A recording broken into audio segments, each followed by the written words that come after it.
ঠিকানা না রেখে ভালোই করেছো বন্ধু,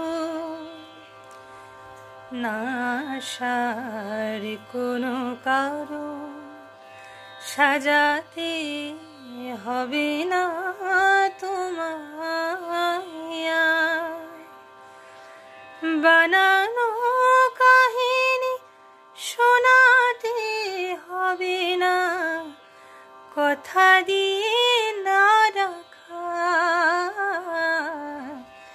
ঠিকানা না রেখে, ঠিকানা না রেখে, ঠিকানা না রেখে ভালোই করেছো।